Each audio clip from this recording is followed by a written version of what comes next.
Good evening.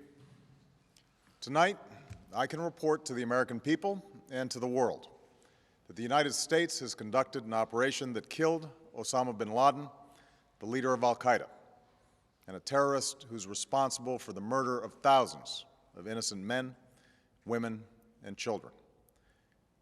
It was nearly 10 years ago that a bright September day was darkened by the worst attack on the American people in our history. The images of 9/11 are seared into our national memory. Hijacked planes cutting through a cloudless September sky, the Twin Towers collapsing to the ground, black smoke billowing up from the Pentagon, the wreckage of Flight 93 in Shanksville, Pennsylvania, where the actions of heroic citizens saved even more heartbreak and destruction. And yet we know that the worst images are those that were unseen to the world. The empty seat at the dinner table, children who were forced to grow up without their mother or their father, parents who would never know the feeling of their child's embrace, nearly 3,000 citizens taken from us, leaving a gaping hole in our hearts. On September 11th, 2001, in our time of grief, the American people came together. We offered our neighbors a hand, and we offered the wounded our blood. We reaffirmed our ties to each other and our love of community and country. On that day, no matter where we came from, what God we prayed to, or what race or ethnicity we were united as one American family. We were also united in our resolve to protect our nation and to bring those who committed this vicious attack to justice. We quickly learned that the 9/11 attacks were carried out by al-Qaeda, an organization headed by Osama bin Laden, which had openly declared war on the United States and was committed to killing innocents in our country and around the globe.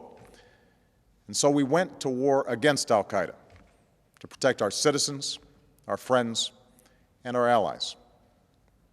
Over the last 10 years, thanks to the tireless and heroic work of our military and our counterterrorism professionals, we've made great strides in that effort. We've disrupted terrorist attacks and strengthened our homeland defense. In Afghanistan, we removed the Taliban government, which had given bin Laden and al-Qaeda safe haven and support. And around the globe, we worked with our friends and allies to capture or kill scores of al-Qaeda terrorists, including several who were a part of the 9/11 plot. Yet Osama bin Laden avoided capture and escaped across the Afghan border into Pakistan. Meanwhile, al-Qaeda continued to operate from along that border and operate through its affiliates across the world. And so shortly after taking office, I directed Leon Panetta, the director of the CIA, to make the killing or capture of bin Laden the top priority of our war against al-Qaeda, even as we continued our broader efforts to disrupt, dismantle, and defeat his network. Then, last August, after years of painstaking work by our intelligence community, I was briefed on a possible lead to bin Laden. It was far from certain, and it took many months to run this thread to ground. I met repeatedly with my national security team as we developed more information about the possibility that we had located bin Laden hiding within a compound deep inside Pakistan.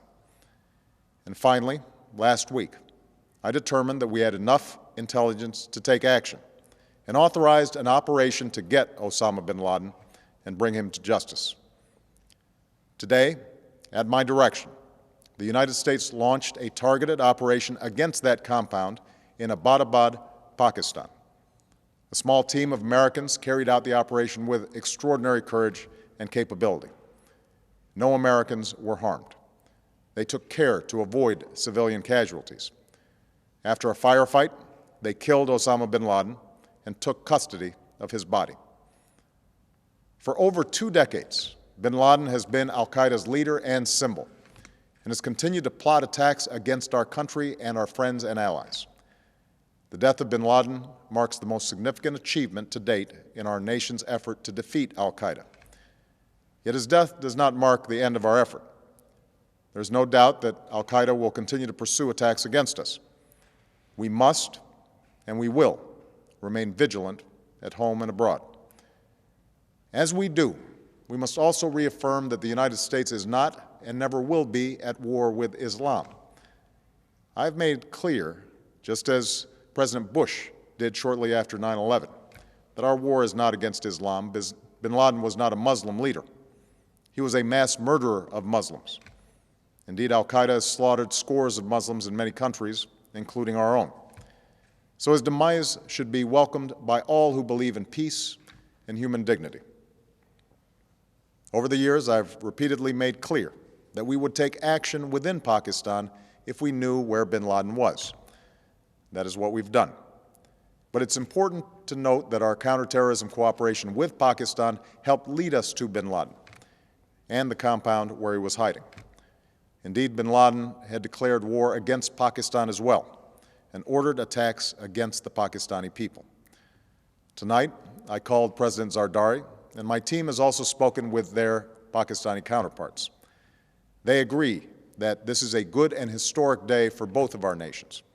And going forward, it is essential that Pakistan continue to join us in the fight against al-Qaeda and its affiliates. The American people did not choose this fight. It came to our shores and started with the senseless slaughter of our citizens. After nearly 10 years of service, struggle, and sacrifice, we know well the costs of war. These efforts weigh on me every time I, as Commander-in-Chief, have to sign a letter to a family that has lost a loved one, or look into the eyes of a service member who's been gravely wounded. So Americans understand the costs of war. Yet, as a country, we will never tolerate our security being threatened, nor stand idly by when our people have been killed.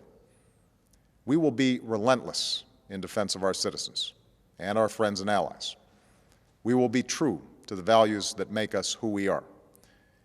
And on nights like this one, we can say to those families who have lost loved ones to al-Qaeda's terror, justice has been done.